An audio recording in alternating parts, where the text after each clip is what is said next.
Vijayawada university మంచి భవిష్యత్తు కోసం తెలుగు విద్యార్థులు ఇష్టపడే యూనివర్సిటీ. కాల్ 9059052378 9059052379. విశాఖలో చాలా దారుణమైన ఘటన. నిండు గర్భిణి అయిన తన భార్యను హత్య చేశాడు భర్త.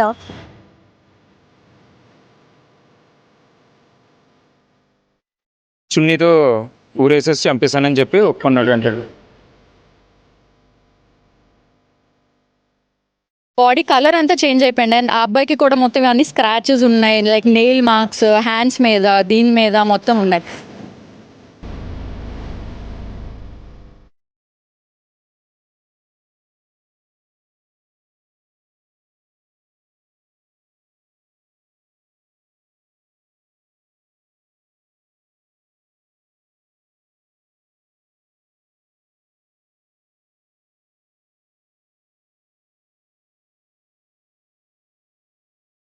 విశాఖలో చాలా దారుణమైన ఘటన. నిండు గర్భిణి అయిన తన భార్యను హత్య చేశాడు భర్త అనే కన్నా ఇలాంటి కిరాతకుల్ని ఏం చేయాలో కూడా తెలియదు. ప్రస్తుతానికి బంధువులంతా కూడా కేజీహెచ్ వద్దకు చేరి ప్రాణాలు పోయినటువంటి ఆ నిండు గర్భిణి అనూష కోసం వాళ్ళు కన్నీళ్లు పెట్టుకుంటున్న తీరు ప్రతి ఒక్కరిని కలవరపాటుకు గురి చేస్తుంది. గుండెలో అవిసేలా ఆ తల్లి అక్క బంధువులు రోధిస్తున్నారు. నిన్న మొన్నటి వరకు కూడా బేబీ బంతో ఎంతో హ్యాపీగా షూట్ చేసుకుంది. ఎందుకంటే ప్రేమ పెళ్లి చేసుకున్నారు 2022 డిసెంబర్లో. ఆ తర్వాత ఇప్పుడు ఆ అమ్మాయి ప్రెగ్నెంట్. ఈరోజు డెలివరీ డేట్ కూడా ఇవ్వడం జరిగింది హాస్పిటల్లో ఉన్నటువంటి డాక్టర్స్. అలాంటిది నమ్మించి పూర్తిగా ప్రేమ అనే ఒక ముసుగులో మాయలో ఆమెను ఇంతవరకు లాక్కొచ్చి ఇప్పుడు చంపేశాడు అంటూ బంధువులు ఆరోపిస్తున్నారు, రోధిస్తున్నారు. ఒక్కసారి వాళ్ళ ఫ్రెండ్స్తో కూడా కొంతమందితో ఫ్యామిలీ మెంబర్స్తో చనిపోయినటువంటి అనూష గారు బావ కూడా ఇక్కడ ఉన్నారు. ఆయనతో మాట్లాడదాం. ఏం జరిగిందండి? నైట్ 10 కూడా కాల్ చేసిందండి. తను ప్రాబ్లం ఏం లేదు, మార్నింగ్ హాస్పిటల్లో జాయిన్ చేస్తానన్నాడని కూడా చెప్పిందండి. అయితే నైటే జాయిన్ చేయమన్నారంటండి హాస్పిటల్లో మేడం డాక్టర్గా అయితే. కానీ మార్నింగే జాయిన్ చేస్తానని చెప్పేసి అన్నాడంటండి. అది మార్నింగ్ మాకు వాళ్ళ ఫ్రెండ్స్ నుంచి కాల్ వచ్చింది. వెంటనే పోలీసులను గట్టిగా నిర్బంధిస్తే అప్పుడు ఒప్పుకున్నాడు అంటండి. ఏదేమైనా కానీ సొసైటీ సపోర్ట్ అయితే కావాలండి.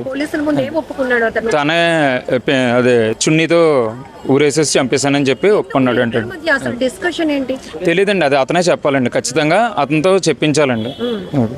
ఇది ఇప్పుడు లవ్ మ్యారేజ్ అంటున్నారు. ఎవరైతే ఆ భర్త ఉన్నారో వాళ్ళ ఫ్యామిలీలో ఎవరికి తెలియదా అండి? అసలు వాళ్ళ రిలేటివ్స్ అందరికీ తెలుసండి, చాలా వరకు తెలుసండి. కానీ ఎప్పుడు ఇంటరాక్ట్ అయితే చేయలేదండి. తను కూడా ఎక్కడికి బయటకు అయితే పంపించేవాడు కాదండి ఎక్కువ. అది ఇద్దరు పర్సనల్గానే ఉండేవారు. 2022 మ్యారేజ్ అయిన దగ్గర నుంచి కూడా ఒకవేళ వచ్చినా 2-3 అవర్స్కి మించి బయటకు అయితే వచ్చేది కాదండి.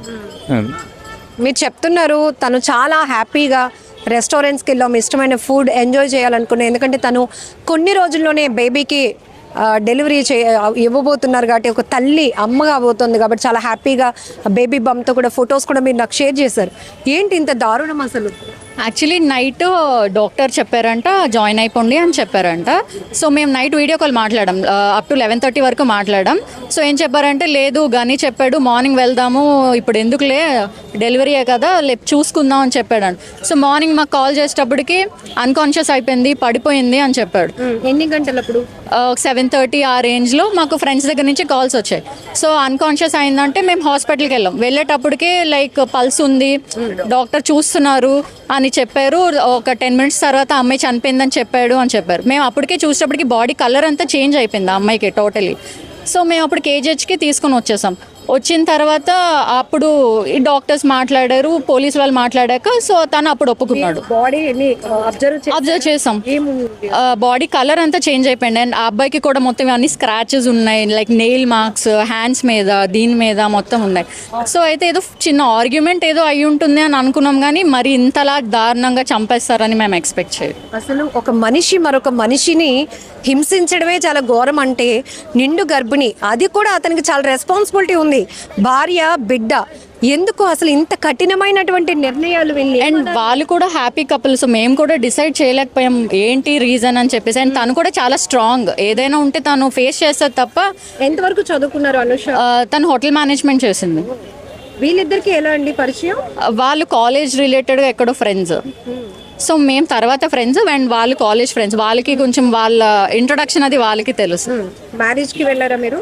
లేదు, నాకు మ్యారేజ్ తర్వాత నుంచి మేము ఫ్రెండ్స్. ఒక 3 years నుంచి మేము ఫ్రెండ్స్ అనమాట. ఆఫ్టర్ మ్యారేజ్ మాకు పరిచయం తను. ఏంటి ఇలాంటి వాళ్ళని ఎలా శిక్షించాలి? ఇంకొక ఆడపిల్ల జీవితం ఇలా నాశనం అవ్వకుండా ఉండాలి అంటే అసలు రిలేటెడ్ థింకింగ్ అసలు ఎలా వచ్చిందో, ఒక మనిషిని చంపేయాలి అని అంత దారుణంగా ఎలా తీసుకున్నాడని అసలు అర్థం కావట్లేదు. డెఫినెట్లీ అసలు అయితే చాలా గట్టిగా శిక్షించాలి. అసలు నా ఫ్రెండ్కి జరిగినట్టు ఇంకెవ్వరికి జరగకూడదు అంటే డెఫినెట్లీ దీన్ని ముందుకు తీసుకెళ్ళాలి. And we are expecting. లాస్ట్ వాళ్ళు మాట్లాడినప్పుడు ఏంటి కాన్వర్జేషన్? మేము 11:30కి మాట్లాడాం. హాస్పిటల్ నుంచి వచ్చాము, డాక్టర్ జాయిన్ అయిపోమని చెప్పారు. సో వాళ్ళ హస్బెండ్ ఏమో లేదు మార్నింగ్ వెళ్దామని నెగ్లెక్ట్ చేశారనమాట. సో మేము అన్నాం వెళ్ళిపోవాల్సింది కదా అంటే లేదు తను తీసుకెళ్ళను అన్నాడు, మార్నింగ్ తీసుకెళ్తా అన్నాడు అని చెప్పాడు. మార్నింగ్ మేము తనతో మాట్లాడినప్పుడు నైట్ తను వద్దన్నది. సో మార్నింగ్ తీసుకెళ్తాము, బ్రేక్ఫాస్ట్ అయ్యాక తీసుకెళ్దామని వెయిట్ చేశాను. మార్నింగ్ బ్రేక్ఫాస్ట్కి తను లేపినప్పుడు తను లెగలేదు, అన్కాన్షియస్ అయింది. వాటర్ వేస్తే వాటర్ బయటకు వచ్చేస్తుంది. సో అందుకు నేను అందరికీ కాల్ చేశాను భయపడి అని చెప్పాడు. ఇక్కడికి వచ్చాక పోలీసుల దగ్గర ఒప్పుకున్నాడు దట్ నేనే నైట్ 2 తర్వాత ఆర్గ్యుమెంట్ అయింది, చున్నీతో ఇలా చేసి చంపేశానని నైట్ చెప్పాడు. అమ్మాయిగా చెప్పండి, పెళ్ళి అంటే ప్రతి అమ్మాయికి ఒక ఎక్స్పెక్టేషన్స్ ఉంటాయి. అమ్మా నాన్న మనకి ఎంత కేర్గా ఎంత ప్రేమగా చూసుకుంటారో మనం అత్త వాళ్ళ ఇంటికి వెళ్ళినప్పుడు కూడా అవే ఎక్స్పెక్ట్ చేస్తాం సేమ్. ఒకవేళ అలాంటి ప్రేమతో చూసుకున్న అత్త అయితే అమ్మాని పిలవాలనిపిస్తుంది. ఇంకా అలాంటి భర్త దొరికితే గాడ్ గిఫ్ట్ అనుకుంటాం. అలాంటిది మీరు చెప్తున్నారు ఇద్దరిని మేము ఆఫ్టర్ మ్యారేజ్ తర్వాత చూసినప్పుడు అసలు ఇలాంటి డెసిషన్ ఇలాంటిది ఈయన చేశాడా అని షాక్ అవుతున్నాను అని తెలిసిన తర్వాత మీకు ఏమనిపించింది? అసలు మేము కనీసం ఎక్స్పెక్ట్ కూడా చేయలేదు. అంటే చూడడానికి చాలా హ్యాపీ కపుల్గా ఉండేవారు. ఏదైనా కొంచెం ప్రైవేట్గా ఎక్కువ అబ్బాయి ఉండేవాడు, అంటే కలవనిచ్చేవాడు కాదు. ఫొటోస్ కలిసి దిగడం అవన్నీ చాలా తక్కువ అనమాట. సో లైక్ ఇంట్రోవర్ట్ అని మేము అనుకున్నాం, కానీ ఉండొచ్చు ఇలా అనుకున్నాం, కానీ మరి ఈ కైండ్ ఆఫ్ ప్లాన్ ఉందని మేము అలా ఎక్స్పెక్ట్ చేయలేదు అనమాట.